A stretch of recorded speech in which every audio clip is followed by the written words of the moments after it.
Capítulo 4. Onde estão os Elias de Deus? Onde está o Senhor, o Deus de Elias? Perguntamos. E a resposta é óbvia, onde sempre esteve, no seu trono. Mas onde estão os Elias de Deus? Sabemos que Elias foi um homem semelhante a nós, sujeito aos mesmos sentimentos, mas infelizmente não somos homens com orações semelhantes às dele. O homem que ora para Deus é poderoso, mas hoje o Senhor está passando de largo pelos homens, não porque sejam imprestáveis, mas porque são por demais autossuficientes. Irmãos, nossa capacidade nos deixa incapacitados e nossos talentos constituem um tropeço para nós. Elias saiu da obscuridade e entrou no palco do Velho Testamento já homem feito. A rainha Jezabel, aquela filha do inferno, havia removido os sacerdotes de Deus e posto no lugar deles altares para os falsos deuses. A terra estava coberta de trevas e o povo envolto em escuridão espiritual. E o pecado campeava. A nação se mostrava cada dia mais impura com a proliferação de templos pagãos e ritos idólatras. A toda hora subia ao céu a fumaça dos milhares de altares ímpios. E tudo isso acontecia no meio de um povo que se dizia descendência de Abraão, de uma gente cujos ancestrais haviam clamado a Deus nas horas de aflição, e dessa forma foi liberto das suas tribulações. Como estava distante o Deus da glória, o sal perdera o seu sabor, o ouro perdera o polimento. Em meio a toda essa imensa apostasia, Deus levantou um homem, não uma comissão, nem uma nova denominação, nem um anjo, mas um homem, com sentimentos semelhantes aos nossos. Deus procurou entre eles um homem, não para pregar, mas para se colocar na brecha. E como Abraão fizera antes, agora Elias estava na presença do Senhor. O resultado foi que tempos depois o Espírito Santo pôde escrever a história dele com apenas 2 palavras: e orou. Isto é, tudo o que uma pessoa pode fazer para Deus e para a humanidade. Se a igreja hoje contasse com tantos intercessores quanto são os seus conselheiros, teríamos um avivamento dentro de 1 ano. Os homens que oram assim são os grandes benfeitores da humanidade. Elias foi um deles. Elias ouviu uma voz, teve uma visão, experimentou o poder espiritual, avaliou o inimigo e, tendo Deus como parceiro, conquistou a vitória. E as lágrimas que derramou, a agonia da alma que suportou, os gemidos que exprimiu, estão todos registrados no livro das crônicas de Deus. Por fim, ele surgiu para profetizar com infalibilidade divina, conhecia a mente de Deus, e foi assim que sozinho paralisou toda uma nação e modificou o curso da natureza. Esse homem decidido permaneceu firme, imperturbável com as montanhas de Gileade, no momento em que cerrou os céus para que não chovesse. Com a chave da fé que serve em qualquer fechadura, ele trancou os céus, pôs a chave no bolso e fez Acabe estremecer. E embora seja glorioso o fato de Deus poder usar um homem, ainda mais glorioso é ele ser atendido por Deus. Se um homem de Deus se puser a gemer no espírito, Deus clamará: deixa-me ir. Talvez nos empolgasse a ideia de operarmos as maravilhas que Elias operou. Mas será que apreciaríamos ser banidos? Irmãos, se quisermos realizar a obra de Deus, a maneira de Deus, no tempo determinado por Ele, com o poder divino, teremos a bênção do Senhor e a maldição do diabo. Assim que Deus abre as janelas do céu para nos abençoar, o inimigo abre as portas do inferno para nos intimidar. Receber a aprovação de Deus implica em topar com a carranca do diabo. Simples pregadores podem ajudar muita gente sem prejudicar a ninguém, mas os profetas de Deus agitam a todos, ao mesmo tempo que deixam o diabo louco. O pregador talvez agrade ao povo, um profeta o contrariará. O homem que se mostra descompromissado, inspirado e cheio de Deus está sujeito a ser taxado de impatriota. Por censurar os pecados de sua nação, ou de descaridoso, porque sua língua é como espada afiada de 2 gumes, ou de desequilibrado, porque o peso da opinião da maioria dos pregadores é contrária a ele. O mero pregador é aclamado, o profeta de Deus é perseguido. Irmãos pregadores, nós apreciamos imensamente os grandes santos de Deus do nosso passado, os nossos missionários mártires, reformadores, como Lutero, João Bunyan, Wesley, etc.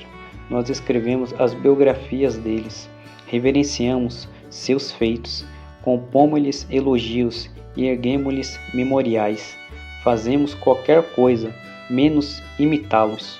Apreciamos o sangue que eles derramaram, mas não deixamos que se derrame nenhuma gota do nosso. João Batista conseguiu ficar 6 meses solto.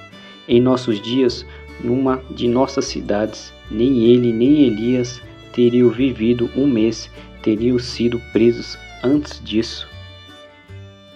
Lançado numa prisão ou num hospital de doentes mentais, acusado de julgar os outros e de não abrandarem um pouco sua mensagem. Nossos evangelistas de hoje estão de olhos abertos contra o comunismo, mas não dizem uma palavra contra os ismos que inundam o país. Será que não existe um mensageiro hoje, cheio do Espírito Santo, revestido de toda a armadura de Deus, para denunciar o inimigo com toda autoridade? Somente a oração poderá manter acesa a chama do nosso coração e conservar os nossos olhos fixos na visão. Esses Elias que tinham um vulcão no coração e uma voz de trovão surgiu no cenário do reino justo numa época bem parecida com esta que vivemos.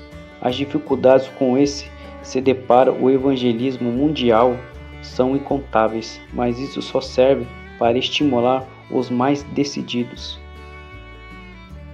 Vês rios que parecem intransponíveis?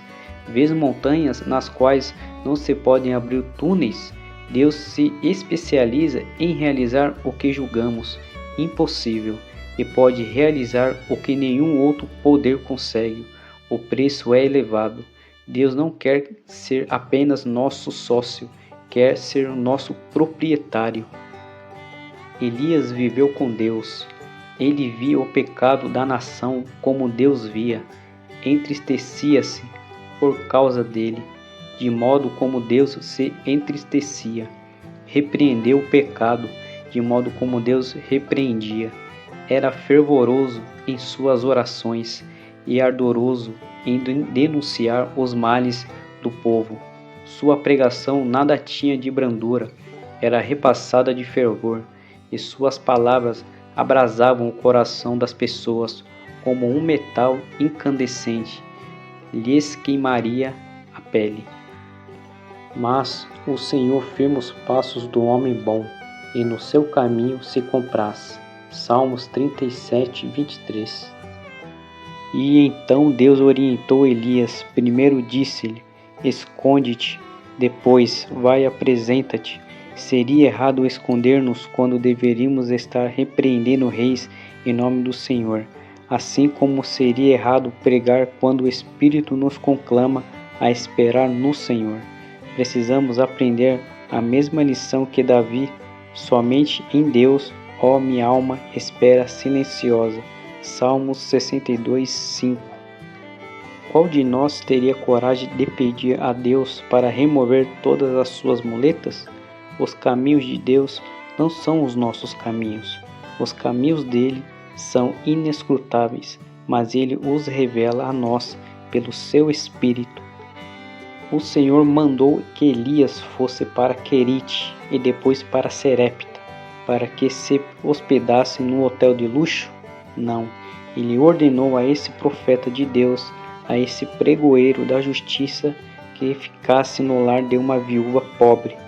E depois, no Monte Carmelo, Elias fez uma oração que é uma obra-prima de concisão. Responde-me, Senhor, responde-me, para que este povo saiba que tu, Senhor, és Deus e que a ti fizeste retroceder o coração deles. 1 Reis, capítulo 37, verso 18. O escritor E.M. Bootz está com razão quando afirma que só pode fazer uma oração curta e poderosa em público quem mantém uma longa e poderosa comunhão em secreto. A petição de Elias não foi no sentido de que os sacerdotes idólatras fossem destruídos, nem que caíssem do céu relâmpagos para aniquilar os rebeldes israelitas, mas sim que a glória e o poder de Deus se manifestassem ali. Parece que nós estamos querendo ajudar Deus a resolver seus problemas. Foi o que fez Abraão, e até hoje a terra é amaldiçoada por essa loucura dele, com a presença de Ismael. Elias não fez o mesmo. Ele procurou dificultar as coisas ao máximo para Deus. Queria fogo do céu, mas ensopou o holocausto de água. Deus gosta de ver uma oração assim, com tal audácia.